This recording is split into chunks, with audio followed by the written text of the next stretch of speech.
Hola, ¿cómo les va? Un gusto saludarlos. Bienvenidos a La 4TV. Yo soy Ismael Carballo y en esta ocasión estamos con una querida compañera de Argentina, Romina Rocha. Hola, Romina, ¿cómo te va? Hola, Ismael, gracias por la invitación. Excelente, un gusto tenerte por aquí. Que quisiéramos conversar con Romina en los siguientes minutos, hacer un análisis de varias cuestiones. En primer lugar, tengo el interés de caracterizar históricamente qué es lo que está pasando de una manera puntual en Argentina, pero también ampliarlo a escala continental, hemisférica. En segundo lugar, hacer una distinción entre, dentro de las coordenadas generales de los movimientos de izquierda en América Latina. A mí me interesa mucho precisar con mayor detenimiento pues, lo que son las corrientes llamadas progresistas, las corrientes nacionales populares, las corrientes nacionalistas, porque no es lo mismo. Se suele decir que hay una oleada de gobiernos progresistas, se plantea como un gran logro y eso a mí más bien me pone nervioso. De hecho, en México se suele decir que el gobierno de Lázaro Cárdenas fue un gobierno progresista. Yo creo que no lo fue, y eso ya lo he dicho aquí en otros espacios. Fue un gobierno nacional, popular y revolucionario, que no es lo mismo. Entonces, bueno, más o menos por esas rutas vamos a desarrollar esta conversación. Pero antes que todo, Romina, quisiera que nos dijeras quién eres, más o menos cuáles son tus coordenadas y luego ya entramos en debate. Bueno, mi nombre ya lo dijeron, Romina Rocha, soy argentina, soy comunicadora, periodista, me gusta la parte de la escritura, la literatura. También trabajo en medios de comunicación, pero no es mi tarea principal porque lo que más me gusta justamente es la parte de formación. Y a lo largo de todo este tiempo, nada, he ido adquiriendo herramientas, pero siempre de forma independiente, porque es muy difícil tener un pensamiento objetivo e independiente real si uno está atrapado en la lógica de un jefe, ¿no? Pero un jefe que tenga interés en bajar línea y demás, que es lo que en general está pasando mucho en la Argentina, sobre todo en los últimos años, donde es muy difícil trabajar en medios oficiales o en medios de comunicación masivos sin que haya una gran coerción en cuanto a lo que es el tratamiento de distintos temas con libertad, ¿no? Entonces, por ese motivo, hace muchos años que me manejo de forma independiente, haciendo distintas cosas, pero siempre en el mismo sentido, ¿no? La comunicación, la política y la geopolítica, sobre todo, que es la parte que más me interesa, porque creo firmemente que solo cuando entendemos el mundo en su contexto, tanto histórico, político, filosófico y profundo, es cuando realmente tenemos la posibilidad de encontrar respuestas superadoras a los problemas que tenemos, ¿no? A esa escala, ¿qué está pasando en Argentina actualmente, Romina? La Argentina está en un momento muy complejo porque en nombre del peronismo, por ser una expresión o la expresión nacional y popular y nacionalista y todo junto, más contundente y provocadora también de nuestra historia, de toda la historia política argentina, que no es tan larga, pero sí que tiene puntos muy claves. O sea, antes de Perón estaba el radicalismo, ¿no? La UCR, estaba Irigoyen como figura destacada, pero después de los años 30, cuando aparece el peronismo, es un movimiento disruptivo que plantea un nuevo paradigma para la conformación de un país que es el octavo país en territorio de todo el planeta y un país con recursos incalculables, riquezas y demás. Entonces, en la actualidad, aferrándose a esa idea, ¿no? A esa idea antigua de un movimiento que representaba a las mayorías, sobre todo a los pobres, se conforman, ¿no? Unos nuevos movimientos. Hoy estamos en el partido de gobierno, no es un partido, sino es una coalición de partidos que van desde el Partido Comunista hasta el Partido Verde, hasta el kirchnerismo, que es, justamente como lo dice, es una forma de veneración a los Kirchner, por eso es kirchnerismo, y también es una suerte de reversión del peronismo porque justamente Juan Domingo Perón fue una figura clave, ¿no? Y muy contundente en torno justamente a las políticas sociales y a la distribución de la riqueza y a la reivindicación de los pobres, o sea, los pobres como figuras políticas que aparecen a partir de 1945 con ir a buscar a Perón y sacarlo, liberarlo. Entonces, hoy en día, agarrándose de todo esto, que lo resumo brevemente solo a los fines de que se entienda qué es lo que está pasando hoy. ¿Cuál es el nombre de la coalición? Frente de Todos. Frente de Todos. Que fue un poco lo que ocurrió con el FREPASO, ¿cierto? Es una reversión del FREPASO, pero justamente el FREPASO no apelaba a Perón. FREPASO es Frente País Solidario, ¿correcto? Sí, Okay. sí. Que es cuando llega de la Rúa. Claro, porque ese es el radicalismo, sí. ¿no? Ese es el radicalismo que toma de distintas fuerzas, hace un conjunto, hace un menjunje bastante variopinto, donde nos podemos encontrar con expresiones de lo más izquierdistas, si se quiere decir de esa manera, y de lo más derechistas también, si queremos seguir analizando en términos de derechas e izquierdas, que bueno, lo podemos discutir de otra manera, pero que luego confunden más que aclaran, sí. no creemos, yo tampoco creemos, no existe la derecha y la izquierda en la Argentina, porque de hecho hay partidos neonazis en Argentina y nadie dice que son de derecha o de izquierda, son neonazis y tienen posibilidad de votar y de presentarse a elecciones.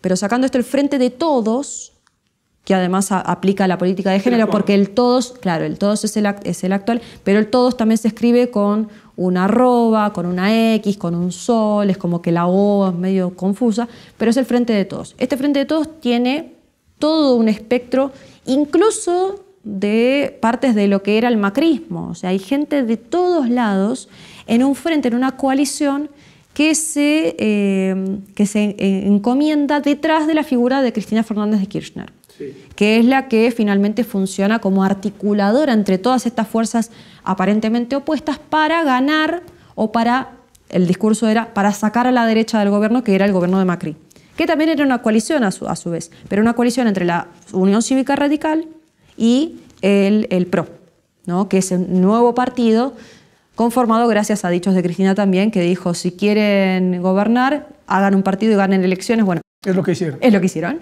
y ganaron las elecciones. Y ahí fue cuando ganó Macri, el periodo anterior del que venimos. Cuando se conforma este Frente de Todos, Cristina, hay varias teorías, ¿no? Podríamos decir que ella se quiere correr para no estar al frente y no hacerse cargo tampoco de lo que iban a hacer finalmente, porque claramente había un plan de gobierno y es el que se está ejecutando. O la otra teoría también es que por causa justamente de las causas judiciales que viene arrastrando por el mal manejo de la obra pública y el desvío de fondos y un montón de causas que tiene ella y muchos más, Macri también. O sea, estamos hablando de una casta política que no hay uno que no tenga una investigación judicial por malversación o por utilización de fondos públicos para fines propios y personales. Casi todos, de alguna u otra manera, han hecho algo, o por lo menos se los acusa de eso, ¿no? Y estos juicios que estaban corriendo durante el gobierno de Macri, o sea, cuando ella no estaba participando activamente de gobierno, podrían también haberla llevado a hacer un acuerdo, estos son teorías, para formar una coalición de gobierno con otro que fuera el presidente, que fue finalmente Alberto Fernández. Alberto Fernández viene de una historia en la cual se pasó toda su carrera política insultando a Cristina y denostando al peronismo, al kirchnerismo y a todo lo que hoy dice defender y en lo que se embandera. ¿Desde dentro del justicialismo o de qué militancia? No, Alberto Fernández nunca fue justicialista. ¿De qué militancia venía? Él viene más del radicalismo, porque de hecho es alfonsinista. Correcto. De hecho, empieza con discursos de Alfonsín. Pero hoy en día vos ves un discurso de Alberto Fernández y primero hace el gesto de la victoria, de los dedos en B, que esto es un gesto conocido, Churchill también hacía esto, ¿no? Sí. Pero en Argentina se supone que apela a Juan Domingo Perón. Perón no hacía mucho esto tampoco, también es un mito, pero bueno, eso es historia del peronismo o del justicialismo si se quiere. Pero Alberto Fernández sí. Sí, vamos. Termina. Te redondeo con Alberto Fernández porque como viene del radicalismo, viene de la UCR, viene del alfonsinismo, de militar a Ricardo Alfonsín, a Raúl Alfonsín. Ricardo es el hijo, perdón. Pero en la retórica para ganar las elecciones, primero empezó con el radicalismo, no le fue tan bien, y ahí empezó a absorber al peronismo, por eso hablaba un poquito al principio de dónde lo sacan, entendiendo que la situación era crítica porque estamos en un momento económico atroz en la Argentina, tenemos a la mitad del país empobrecido, la mitad de los argentinos son pobres hoy en día, y la mitad de los niños que son millones, no comen todos los días. Sí. O sea, estamos en una situación dramática donde muere gente de hambre y los niños van a la escuela y se desmayan. En ese contexto, por el cual acusan al macrismo, pero en realidad viene de una historia mucho más larga, Macri lo profundizó, se agarran de todo esto y dicen, nosotros venimos en nombre de Perón, sin nombrar nunca a Perón, nosotros vamos a hacer una transformación positiva por los pobres. Entonces, para poder hacerlo, incluso agarraron a partes de la iglesia, o sea, referentes que trabajan con los pobres día a día, hicieron una propaganda, un marketing impresionante diciendo que iban a gobernar para los pobres. Resultado, casi 4 años después, la pobreza aumentó, la delincuencia aumentó, la crisis económica es mucho más profunda, nuestros recursos han sido devastados y tenemos bases militares de los países que se te ocurran, que ya estaban, pero ahora hay más. Entonces, ¿cuál es la situación? Es crítica. Estamos en un momento muy malo en Argentina. Vámonos unas cuantas décadas atrás, no muchas, Sí. para explicar brevemente ese contexto que viene, digamos, de la democracia. Sí. Explícalo brevemente, es decir, junta militar, transición democrática, Alfonsín y de ahí para acá, más o menos rápidamente, para entender más o menos. Sí, bueno, la dictadura cívico-militar en Argentina empieza en el 76 y el golpe es a Isabel Perón, Sí. después de que Perón vuelve del exilio de 18 años, o sea, después del golpe de 1955 en el que la Marina, con aviones, bombardea la Plaza de Mayo, matando a casi 400 personas, 200 de ellos niños, para que Perón se vaya. O sea, el golpe de Estado es extremo, violento. Perón se va al exilio. En esos 18 años hay distintos gobiernos que se suceden pseudo dictatoriales o militares.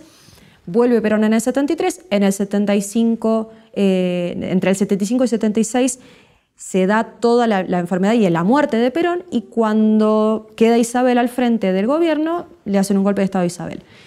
El golpe de Estado, la dictadura cívico-militar en Argentina dura desde el 76 hasta el 82, fines del 82, porque la guerra de Malvinas termina de ser el quiebre social en el cual la gente que había apoyado la guerra como una reivindicación, porque el tema de los ingleses es histórico, y el gobierno de Galtieri se agarró de eso para tratar de enaltecer su situación, se le estaban yendo de las manos las cosas, no podían seguir matando tanta gente y desapareciendo a todo el mundo.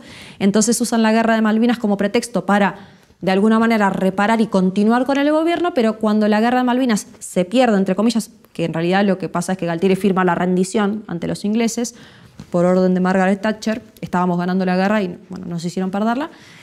A partir de ese momento empieza la transición democrática, y siempre entre comillas, porque hay un contexto que dice que nos indica que democracia es otra cosa, pero empieza la transición democrática para las elecciones en las que Raúl Alfonsín en 1983 comienza el primer gobierno democrático post-dictadura y se lo considera justamente el padre de la democracia porque además en esto se encubre que nada antes de eso fue democracia. O sea, es un mensaje doble también, que es el del radicalismo, que había sido Unión Cívica Radical. De la Unión Cívica Radical, que había sido la fuerza política más grande hasta que apareció Juan Domingo Perón. Correcto. ¿No? Sí. Entonces, esto para poner en contexto, ¿por qué el radicalismo no puede ser nunca peronismo? Claro, sí. Porque históricamente están enemistados y de hecho hay un odio profundo pero hay un odio profundo porque no se entiende. La Unión Cívica Radical sería que burguesía liberal. Sí, sería como la clase media burguesada, de ahí para arriba, es la representación. Nunca, salvo el gobierno de Hipólito Yrigoyen, que fue derrocado, sí. Fue el único gobierno radical de corte nacional y popular real en la Argentina. Fue el único. Después no hubo ni en gobiernos, ni en municipios, o sea, ninguna de las expresiones del radicalismo puede decirse nacional y popular, aunque se atribuyan o se autoperciban populistas, ¿no? Porque de hecho cuando les conviene se suman y lo que tiene la Unión Cívica Radical en este tiempo es que son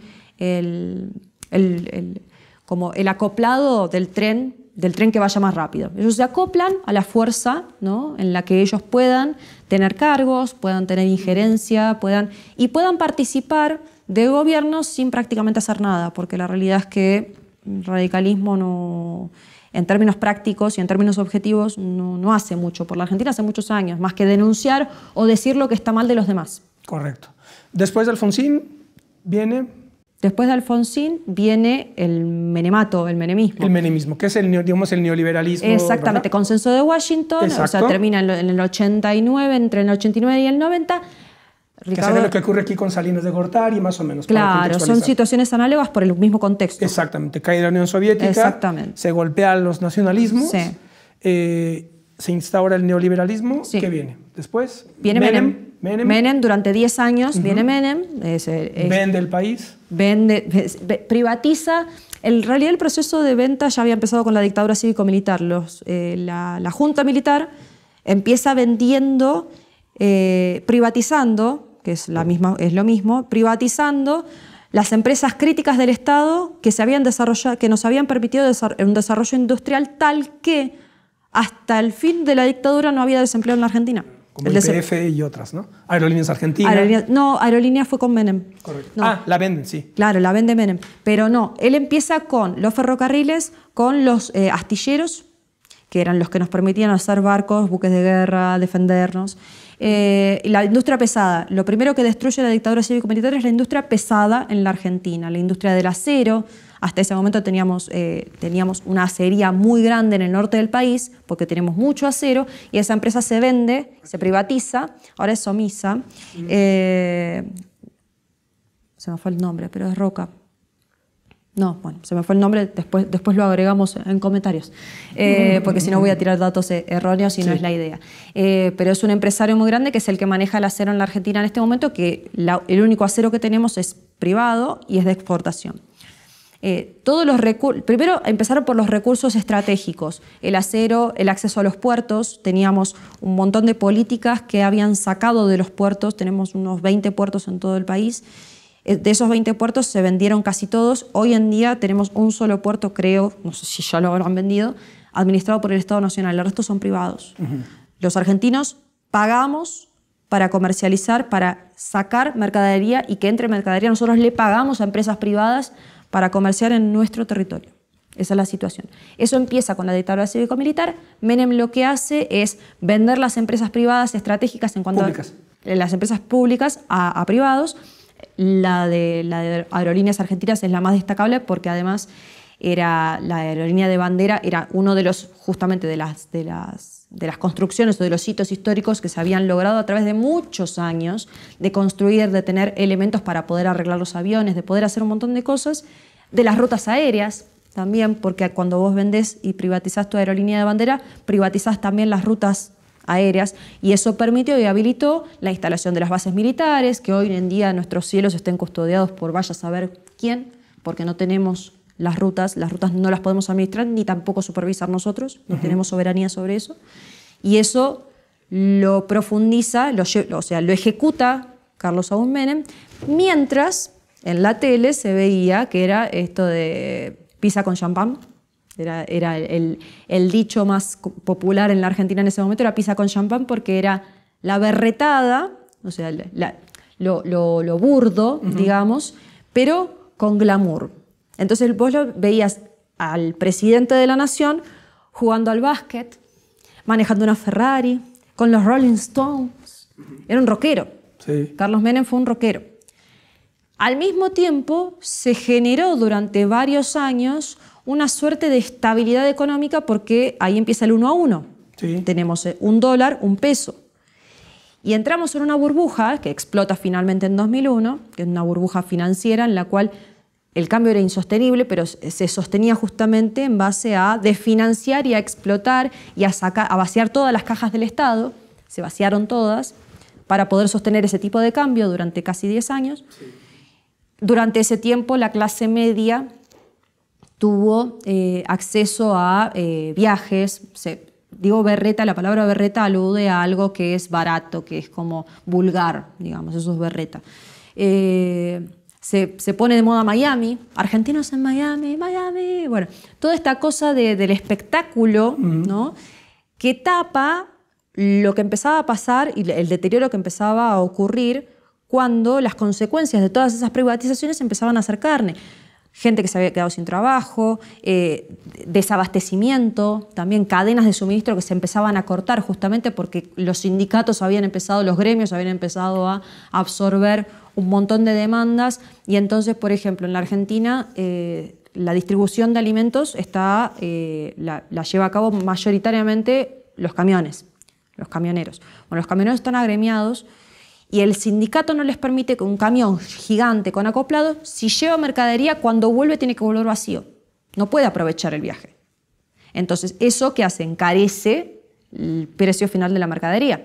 Además de que se usa combustible. Cuando antes, con los trenes que estaban nacionalizados, y los nacionalizó Juan Domingo Perón, se los sacó a los ingleses y eso fue un golpe imperdonable también, los trenes se privatizan y entonces muchas de las líneas que conectaban al país en términos de distribución desaparecen y pueblos enteros empiezan a morir porque vivían de la actividad del tren. El tren pasaba y eso habilitaba a que la gente había cambio de mercancías, venía gente, bueno, está lleno de pueblos muertos a los costados de las vías del ferrocarril porque la privatización cortó justamente, o sea, convirtieron en un negocio algo que era una cuestión de economía nacional, además de encarecer los costos, porque era lo más barato para transportar mucha mercancía, requería mucha menos gente, era mucho más seguro y habilitaba a conectar partes del país que hoy están desconectadas porque hacer rutas es muy caro,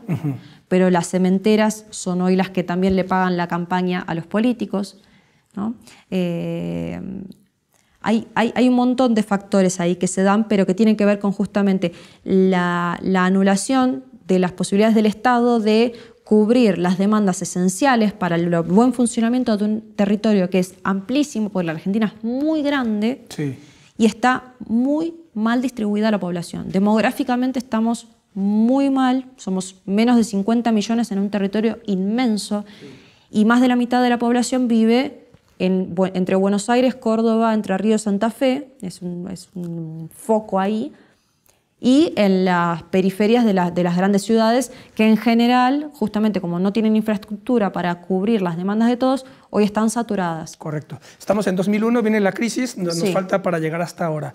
Después, ¿qué viene en 2001? Bueno, llega... 2001 es cuando estaba De la Rúa gana en el 99 las elecciones, en el Frepaso. Vicepresidente Chacho Álvarez. Sí, correcto. Y Cavallo como ministro de Economía. Ministro de Economía Cavallo, que también había sido ministro antes y había sido asesor de Menem. En el 2001, empieza la crisis, estalla la crisis que ya se venía gestando, se hace insostenible el tipo de cambio. Viene lo del corralito, toda esta crisis. Y en el corralito avisan que hay un default, que hay que devaluar la moneda porque la situación es insostenible, se quedan con los ahorros de millones de personas porque los bancos quiebran y entonces se quedan con la plata de la gente que tenía ahorrada. Y empieza todo una serie de sucesos que terminan en 19, 20, 21 de diciembre de 2001, donde hay cientos de muertos, hay un estallido social impresionante. De la Rúa se va en helicóptero, se cae el gobierno y empiezan varios procesos de transición donde tenemos 10 presidentes. Está Duhalde. Está Alberto Rodríguez Adolfo. Después, no me acuerdo, ya fue un quilombo, porque fueron como 10 en muy pocos días y aparte nadie quería agarrar porque era una papa hirviendo, no caliente, nadie quería tener eso. ¿Y en medio de esa crisis? Néstor Kirchner. Aparece Néstor. ¿Cuándo? Cuando Menem se vuelve a presentar elecciones. Menem casi gana las elecciones y se baja de la elección porque en la primera vuelta no habían llegado ninguno de los dos a cerca del 50%, que era con lo que ganaban en primera vuelta. Y para la segunda vuelta Menem se baja lo que se considera otro acuerdo más, para que Néstor Kirchner gane la presidencia con menos del 30% de apoyo popular, o sea, lo que le querían quitar era contundencia, era poder de decisión, porque si vos tenés un 20 y pico % de apoyo de votos, significa que no tenés fuerza. Bueno, Néstor Kirchner demostró después que sí la tenía porque la conformó, o sea, fue de la posmodernidad, digamos, de la actualidad, fue el único político real que, al margen de las diferencias que podemos tener y que yo tengo con decisiones políticas que ha tomado, era un animal político, era un tipo que sabía negociar con el Dios y con el diablo. Se sentaba con uno y con otro y el tipo sabía qué tenía que decirles a todos. Era extremadamente carismático y era una persona que realmente en un tiempo de crisis se ocupó de dar estabilidad, la construyó. Pero no la dio porque dijo que le iba a dar. Se ocupó de negociar con todos los que tenía que negociar para que eso sucediera. ¿Cuándo llega y cuándo se va? Porque muere, ¿no? Muere. O sea, ¿llega en qué? Llega en el 2003. Correcto. Y gobierna hasta 2007. En 2007 son nuevamente las elecciones, pero él no quiere reelección. Ahí aparece Cristina, que era legisladora, y él la apoya para que el proyecto continúe, porque lo que él decía era que no había que perpetuarse en el poder, y él quería pasar a colaborar con un gobierno en el cual su esposa, que tenía muy buenas ideas y que era una persona que él veneraba, fuera la que continuara con el proyecto de la misma forma que estaba Chávez hablando de un proyecto que tenía que continuar más allá de él. ¿No? Entonces Néstor hace esto, le dice, seguí vos, yo voy a estar acá para apoyarte y contenerte. Lo que pasa es que Néstor se muere después. Llega en 2007 Cristina. Llega en 2007 Cristina y Néstor se muere en el 2008-2009. Correcto. Se muere muy poco tiempo después. Lo cual generó obviamente otra crisis, porque es una crisis de gobernabilidad, de identificación, de identidad colectiva. Es un gran sufrimiento para la mayoría de los que, habiendo sido muy pobres, gracias a Néstor, habían recuperado dignidad, habían tenido escuelas, se hizo mucha obra, mucha infraestructura, políticas sociales, pero no políticas asistencialistas, sino políticas de regeneración de empleo, de capacitación. O sea, se hicieron muchas cosas muy buenas, otras no, pero las que se hicieron buenas son las que quedaron en el corazón de la gente. Entonces, cuando Néstor muere, hay un funeral masivo, la gente llora, todo mal, y se construye, o Cristina construye alrededor de ello un mito, ¿no? Un mito heroico incluso, no por ella misma, sino a través de los demás, a través de los que hablaban por ella, en donde ella solamente podía gobernar en tanto y en cuanto la defendieran y la apoyaran. Porque Néstor, es más, cuando Cristina asume, al público que estaba, la gente que vino a apoyar y a acompañar la asunción de Cristina, dijo, cuídenla. Y comprometió a la militancia que él había construido, porque la militancia política hasta ese momento no existía, se había disgregado, salvo con Alfonsín, que había tenido mucho apoyo popular por la guerra. Después, en los 90, no hubo militancia. Se despolitizó. Se despolitizó porque estábamos todos con la pizza de champán y mirando que el presidente Miami, era re cool. Claro, era cool, pero no era cool hacer política, sino ganar un cargo. Ganar un cargo era cool, pero militar no, porque quedabas pegado. Entonces Néstor lo recupera. Néstor recupera, construye, se lo traslada a Cristina y Cristina, agarrándose de eso, construye, hace un primer gobierno de 2007 a 2007 a 2011. Correcto. Y después de 2011 a 2015 hace un segundo gobierno. Se reelige, correcto. Claro, hace una reelección, vuelve a ganar. Durante el primer gobierno, como hasta la mitad estaba Néstor, la estabilidad política continuó, como que hubo una continuidad, como que eso siguió de alguna manera, pero empezaron los problemas justamente con la militancia, porque la militancia empieza a dejar de ser militancia verdadera y empieza a ser militancia aspiracional. Aspiran a asumir cargos en el gobierno. El Estado Nacional argentino, en esos años, desde el 2007 en adelante, empieza a crecer exponencialmente y hoy tenemos, por ejemplo, una Cámara de Diputados donde más de la mitad de las personas que figuran como empleados no van. Cobran, pero no van, no existen, no figuran de ninguna manera, no trabajan para nada. Esos son los ñoquis, le decimos ñoquis porque solamente aparecen el 29 de cada mes. Esto empieza a crecer exponencialmente durante parte del primer gobierno de Cristina, pero sobre todo en el segundo, cuando ella se queda sola, cuando ella está viuda, deprimida y empiezan las teorías conspirativas en torno a si estaba bien de salud. Y empieza toda una operación, la operación mediática siempre estuvo, pero se refuerza cuando Néstor muere. Sí. De hecho, la acusan a ella de haberlo matado también, o sea, hay un montón de teorías en torno a la muerte de Néstor Kirchner. Ahí empiezan con toda la fuerza a atacarla, a atacar a su figura. No al proyecto de país, no al gobierno, no a la política, a ella. Entonces, como la atención se va del proyecto político a la persona, de ahí hasta acá lo que tenemos en la Argentina es no es política, es politiquería personalista. Correcto. Es utilizar a la política como excusa para enaltecer la figura de las personas, no de los proyectos. Correcto. Y ella, que fue siempre una gran detractora de Juan Domingo Perón, ella nunca lo nombró. De hecho, cuando tuvo la oportunidad, una de las cosas que hizo fue hacerle una conmemoración en vida, un honor en vida a Alfonsín. Ella, supuestamente parte de un gobierno nacional popular de corte peronista, porque Néstor sí era peronista, Néstor hablaba de Perón, y se sabía los discursos y lo comprendía. Cristina no, Cristina siempre lo odió, y puertas adentro se dicen muchas cosas de lo que decía Cristina acerca de Perón.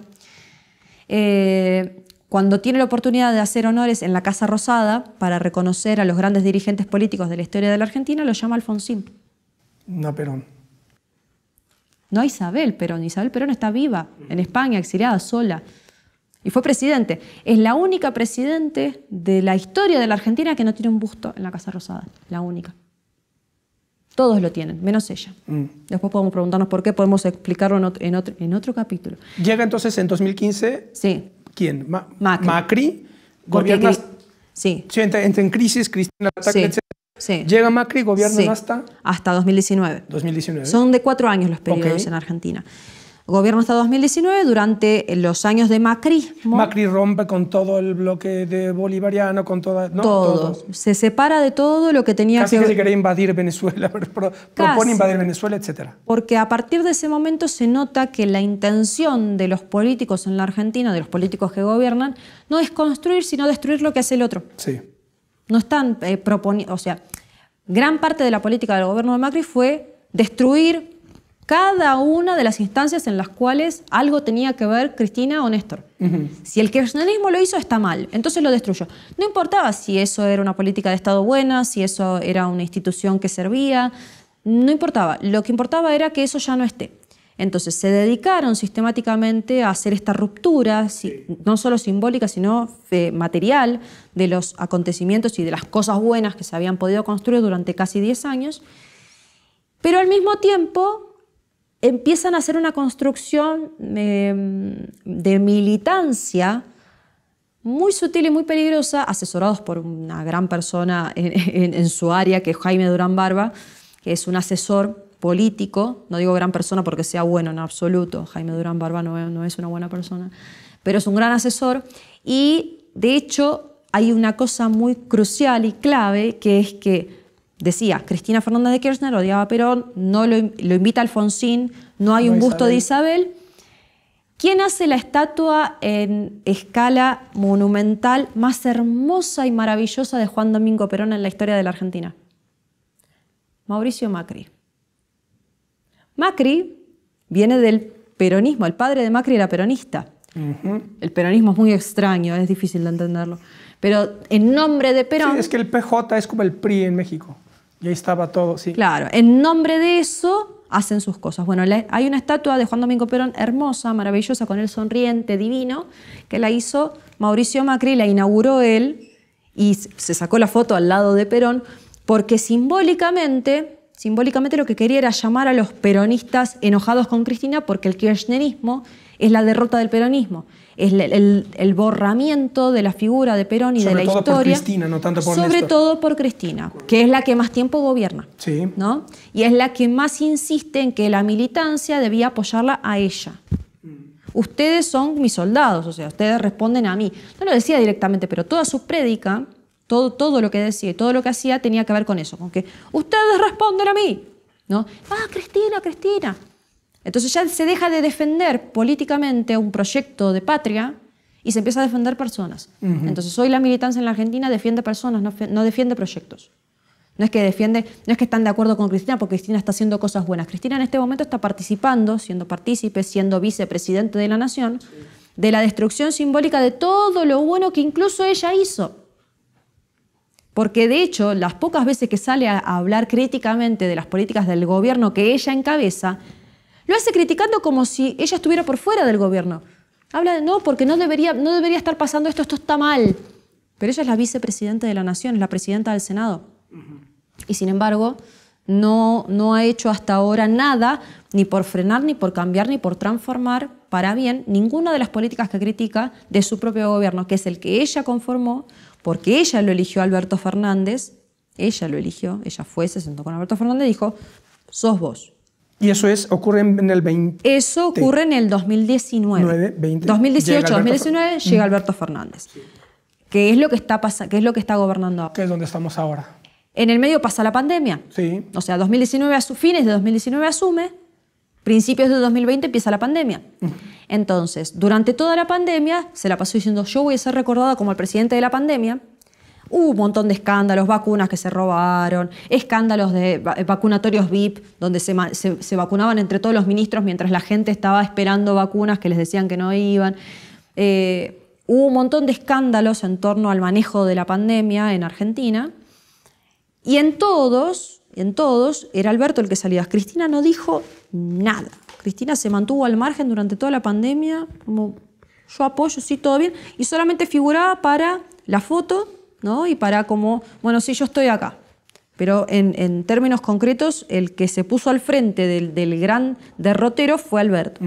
Entonces, lo que muchos pensamos analizando la situación es que Alberto en realidad viene a ejecutar políticas de terminar de destruir la industria nacional, de terminar de vender nuestros recursos, de terminar de hacer acuerdos nefastos con agencias extranjeras, de meter... A ver, incluso lo comentaba al pasar, pero hace unos días se vendió la estructura, o sea, el edificio de educación de la Ciudad de Buenos Aires fue vendido a un privado que responde a un laboratorio. Y esto está todo permitido por el Estado Nacional, ¿no? Entonces, en nombre de la justicia, del peronismo, porque salieron, Perón, cuando se empezó a poner brava la cosa, cuando vieron que la pandemia y el quédate en casa y todo esto no funcionaba porque la gente estaba muriéndose de hambre y fue una administración pésima de todo, en un país que, insisto, tenemos la mitad de los chicos que se mueren de hambre y la mitad de la gente es pobre, la mitad, o sea, de 50 millones, 25 millones no tienen trabajo o es trabajo informal, ¿no? Entonces, en ese contexto, llegamos hoy a un año electoral. Nosotros ya entramos este año en año electoral y Alberto ya dijo que él no quiere ser reelecto, no, que vayan otros, ¿no? Pero al mismo tiempo están todos jugando a ver quién es, quién no, si Cristina, están todos Cristina, tiene que ser Cristina porque como ya no fue reelecta, allá se puede reelegir 2 veces nada más, no 3. Entonces ahora estaría habilitada para ser reelecta, pero a la vez tiene todas las causas encima, que al mismo tiempo salieron a decir que ahora está proscripta, cuando en realidad en los hechos no lo está. O sea, ella podría postularse, si quiere, a elecciones, pero están jugando, primero con la ilusión de la gente, porque hay mucha gente que todavía les cree, y esto es así, y les cree por reparación histórica, les cree porque su vida ha cambiado favorablemente en ese tiempo, a pesar de los problemas que hay ahora. Es como que cuando vos me hiciste bien alguna vez y si después me hiciste mal, bueno, pero yo me acuerdo de esa vez que me hiciste bien. Y todavía hay un sentimiento, porque también, y lo entiendo y lo justifico desde este lugar, no hay nadie más en quien creer. Entonces estamos tan mal, estamos tan políticamente devastados, la representación en términos objetivos es tan pobre y las discusiones son tan estúpidas como no ponerse de acuerdo con que los chicos tienen que comer todos los días. Y no se ponen de acuerdo porque no se trata de que los chicos tienen que comer todos los días, es que hay que imponer menú vegetariano y vegano en las escuelas. Una diputada de Cristina salió a decir esto, una diputada que asumió por hacer sentadas en la escuela y ser feminista, solo por eso. Ofelia Fernández. Una de las propuestas legislativas que hizo siendo diputada fue que hay que poner un menú vegetariano y vegano en las escuelas de la Ciudad de Buenos Aires porque los chicos, si no quieren comer carne, claro, pero no comen carne. No comen. No comen. La mitad de los chicos de las escuelas de la Ciudad de Buenos Aires no comen y se desmayan en clase. Se desmayan. Y esto es cierto. Y los profesores, en lugar de dar clase, están atendiendo y asistiendo a niños que no pueden prestar atención porque los cagan a palos en la casa, porque tienen problemas de drogas, porque no comen. Esa es la situación en los barrios más vulnerables.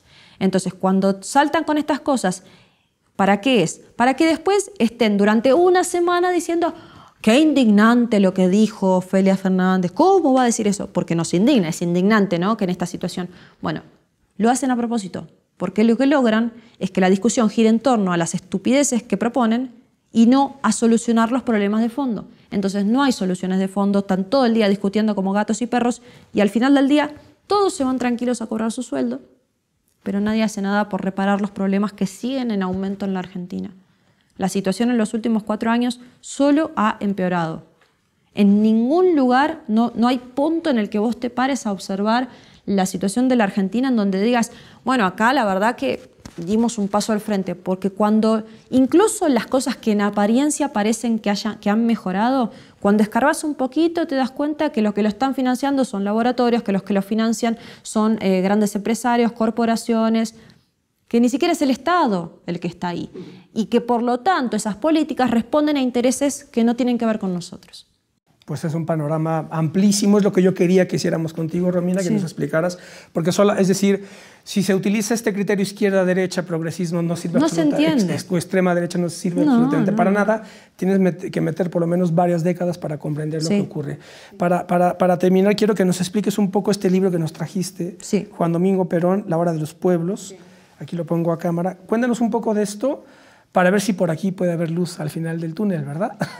Y yo creo que sí, soy una persona de fe real, o sea, yo creo que más allá de que plantee un escenario apocalíptico, las cosas pueden ser mejores todavía.